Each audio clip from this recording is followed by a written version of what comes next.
all for joining us as we file in.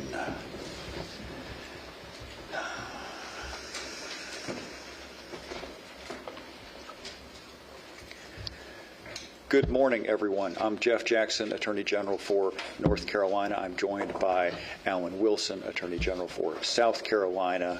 Chief Patterson, you all know her, and her Chief Deputy, Ryan Butler. My thanks to all of them, especially Chief Patterson, for hosting us here. We appreciate you very much. Yes, sir. We're here to discuss a couple of things with respect to the fentanyl epidemic, specifically with respect to fentanyl money laundering.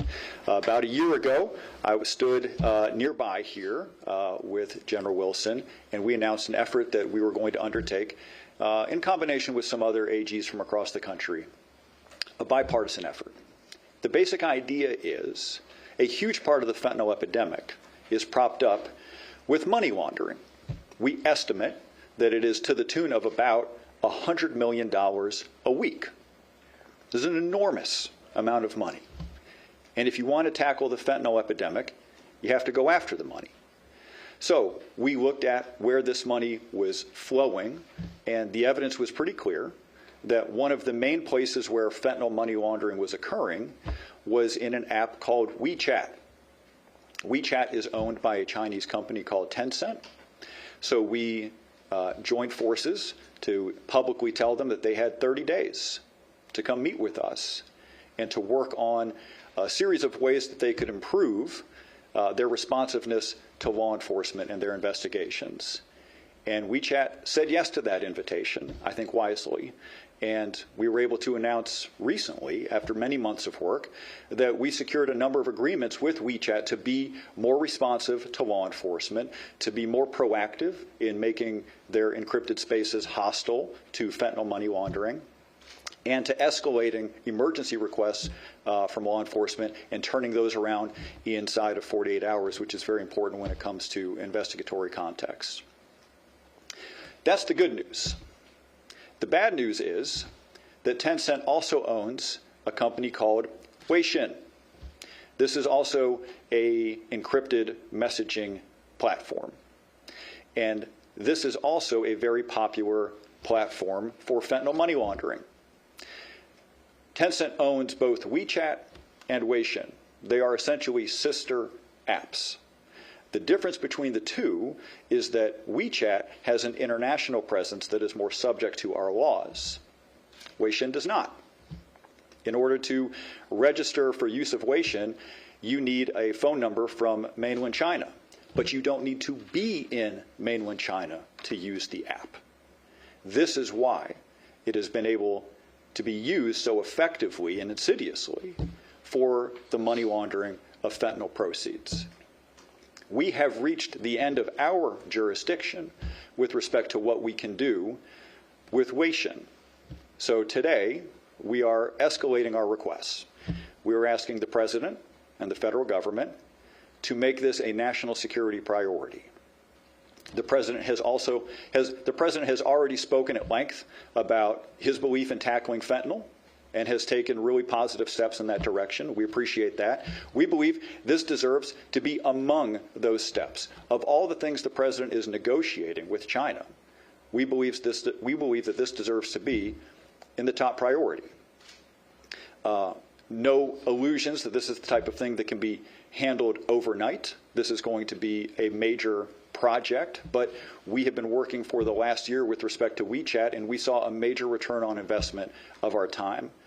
So we are suggesting that this become a national security priority because the President is in the position to pull a lever that jurisdictionally, frankly, we are not in a position to pull. I'm going to turn it over to General Wilson now.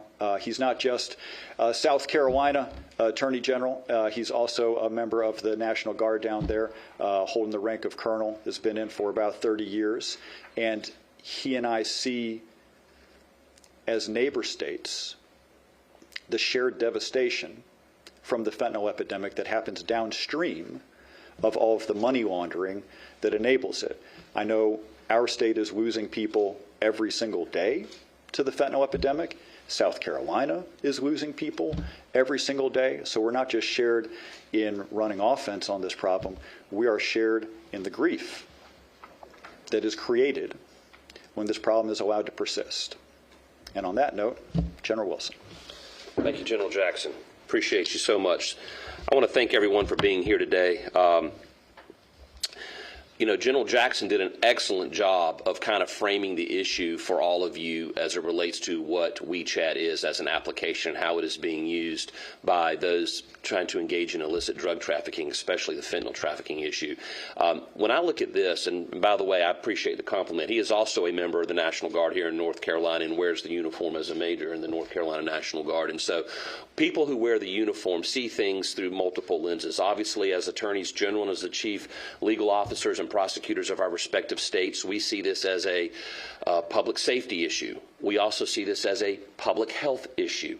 But as members of the National Guard and the armed forces who wear the uniform, we also see this as a national security issue.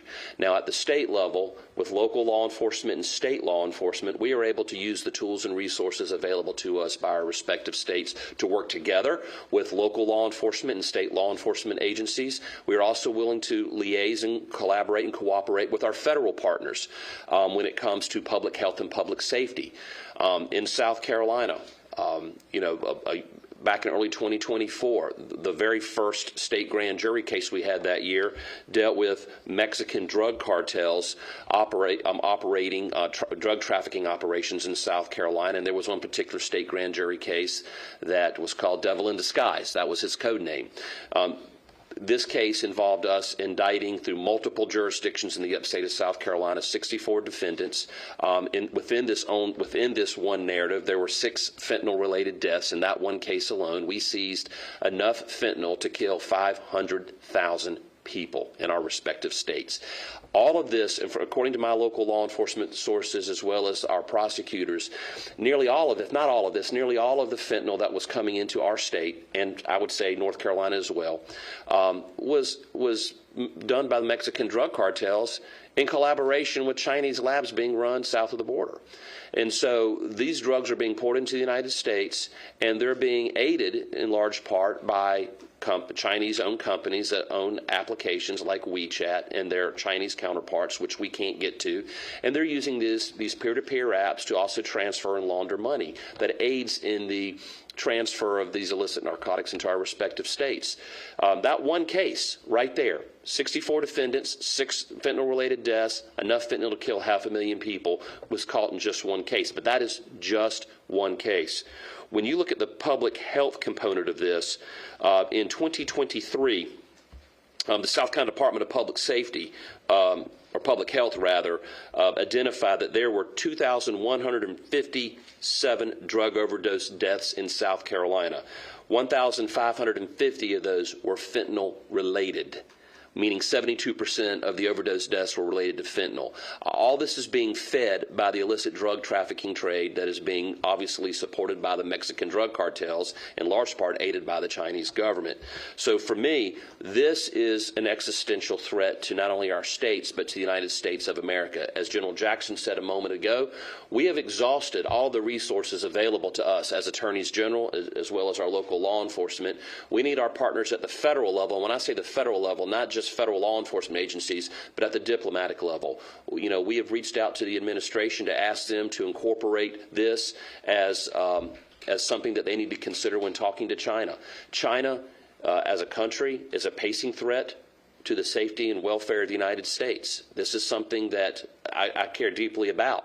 In modern day times, there aren't conventional armies lining up on a battlefield in uniforms under banners and flags that are fighting each other. That may happen at some times, but that is no longer the main way that nation states threaten the public health, welfare, and safety of the United States. They engage what we call gray zone warfare, or that warfare that exists below the line of open conflict. They use proxy terrorist organizations, they use drones, they also use technology, they use cyber warfare, and they use what would be otherwise normal legal applications like Weixin and like WeChat as social media platforms, but they use those to facilitate a war of drugs on the United States.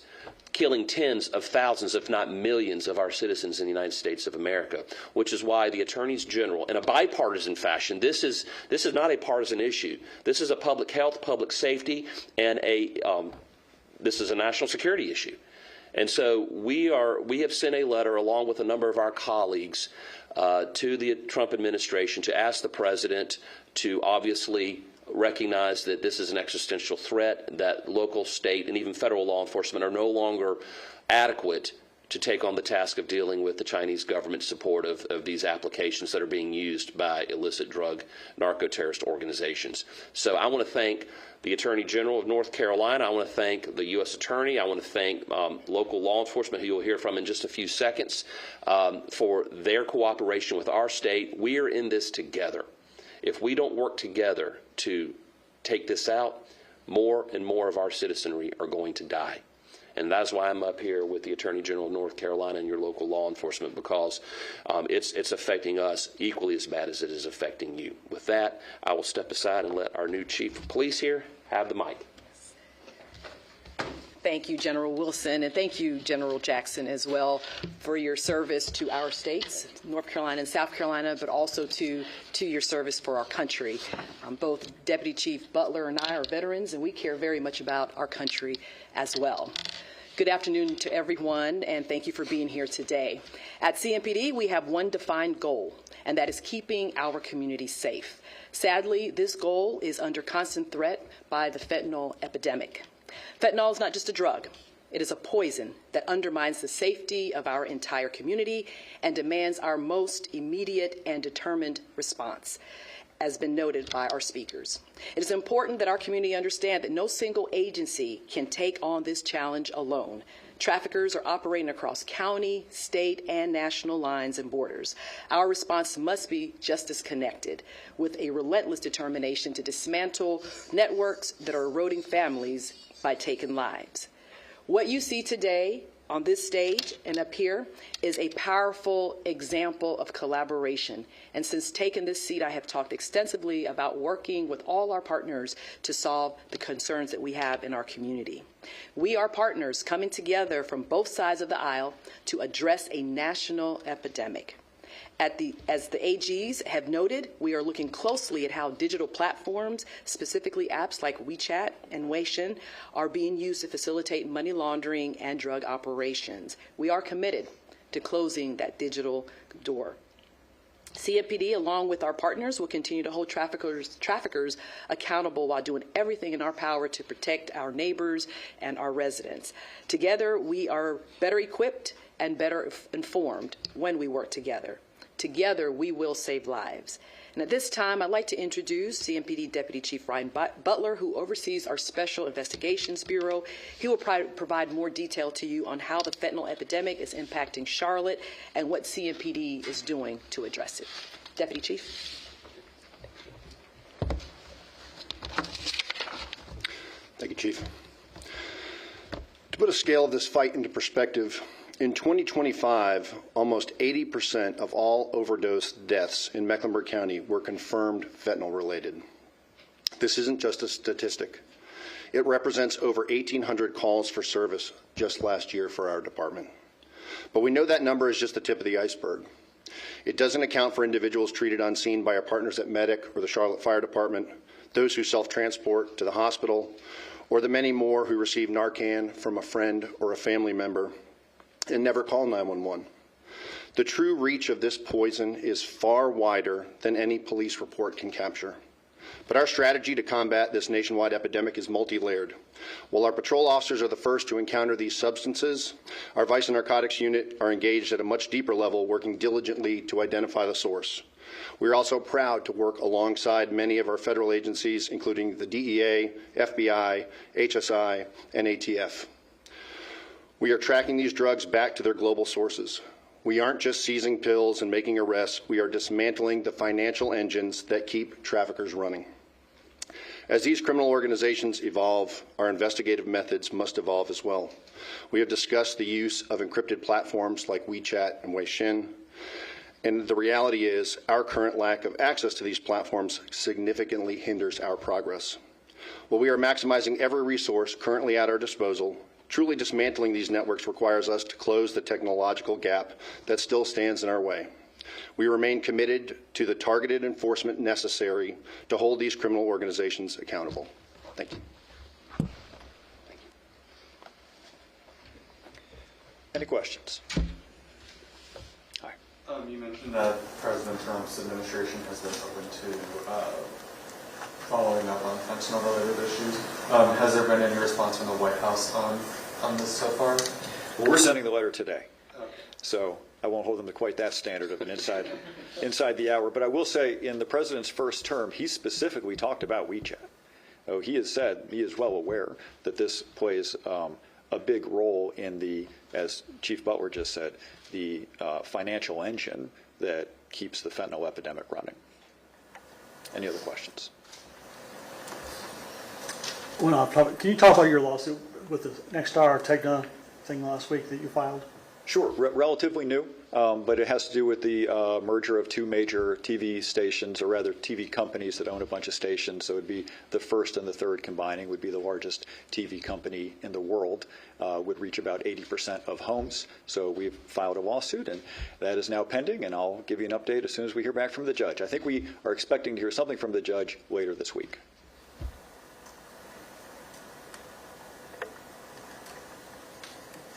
Anyone else? Thank you all for joining us. Appreciate you very much. Take care.